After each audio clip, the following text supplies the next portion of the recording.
believe that all students should study, all students should work hard.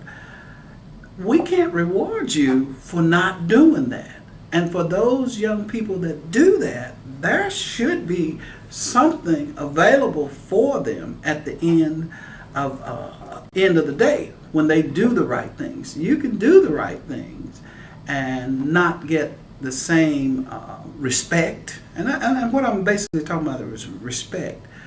We could, if you were an all-star basketball person and you got a scholarship to UNC and they said that you were going to sign your scholarship at your church on Sunday evening at 2 o'clock and the coach was going to be there, how many people do you think would be there?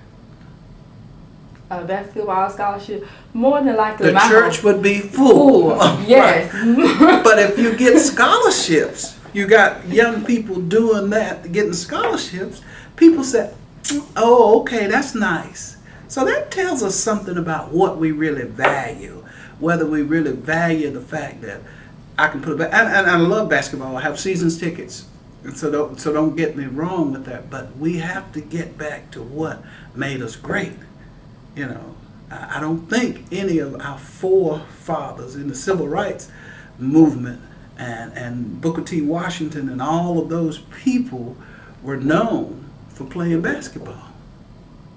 Okay, like with myself, Dr. Griffin, I was raised that education is the most important thing. My grandfather, he dropped out of school. Well, his father pulled him out of school to work on the farm. Right. When he was, I think he told us like in the 6th grade. Right. I don't think he made it that far. Right. Then he ended up going back to college in his 50s to learn how to read because he couldn't read. Right. And my parents instilled in me that if you want something, you have to get that education. That's right. Because they didn't want me to work as hard and have to struggle as hard as they did. Mm-hmm. So with my dad, for example, do you think that he went too far? Because whenever I bought in all A's, he always gave me a reward. Mm-hmm. If it wasn't cash, he took me somewhere or did something for me. Do you think if we did that for more of our youth, do you think that would motivate our kids to do better in school, or do you think that's a bad idea for a parent to do? I don't know. Every parent have to decide how to motivate their child. But I would say, I believe this. If your daddy didn't give you anything, you still would have made all A's. Yes. Right? Yes. So the motivation and the perseverance and all of that drive is what your dad and your mom gave to you. They gave you the direction to keep you moving in the right direction. And I think that's what we need to give to our kids. Yeah, we can give them money. Yeah, we can buy them clothes. Yeah, we can buy them tennis shoes. But that will not help them when they need inner drive, motivation, and perseverance, because they're going to come up against tough stuff.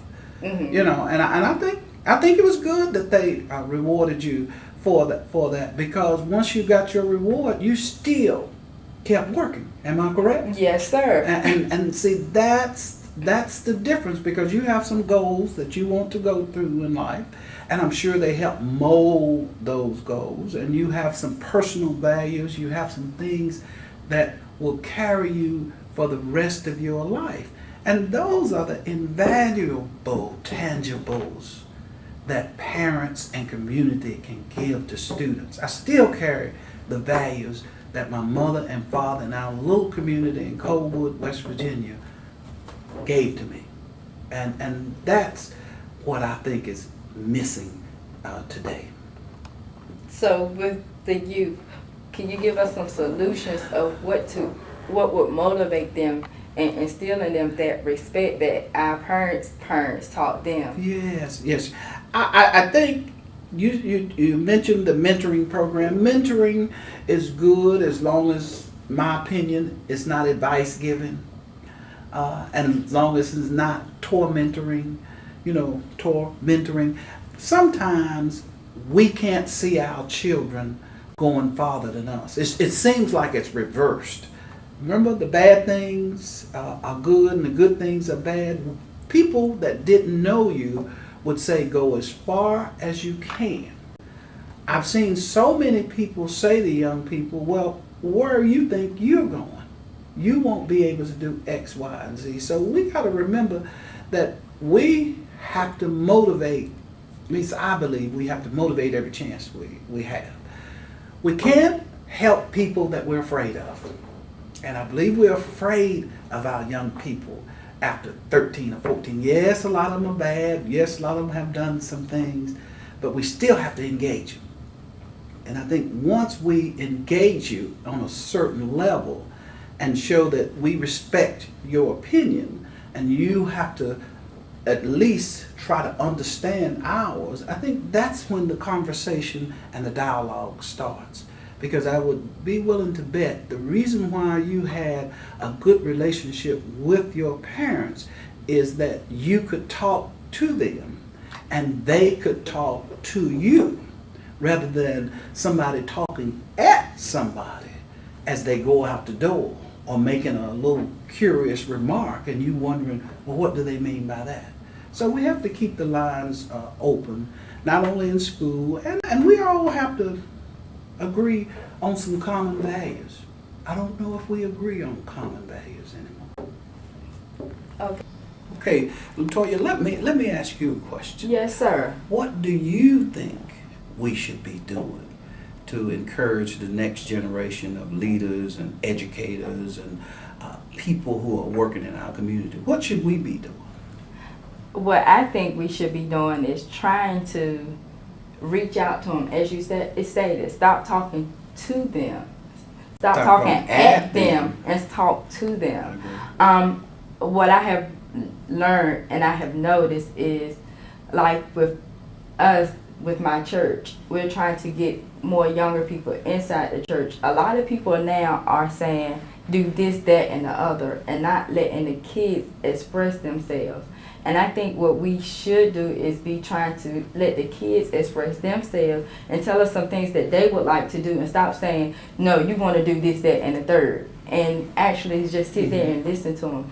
Because as with my family, I always been around my grandparents because I love the older generation, and they taught me that respect. And with me being around my grandparents and my parents, they never stood up there and said, okay, you're going to do this, and I mean you're going to do this, and no questions about it. They always asked me how did I feel about a situation, and I don't think that the parents now, they're starting out so young and they're not doing that. So you were a part of the conversation. Yes, sir. Yeah, and because it was your life. Yes, sir. It was your life that, and I guess I want to ask you this question. I have seen so many, and I have some in my own family, young people have children at a younger age, 14 and 12. What do you think the motivation there was? I've been curious for them to have kids at such a young age. I can't speak for them, but I can speak for myself. I am 27 years old, not one child the first. And I see the reason why I'm like that is because, as I stated, I was raised around my grandparents and stuff, and they instilled that in me, and they said that I shouldn't be out there having babies by every guy that comes along, because a family should always be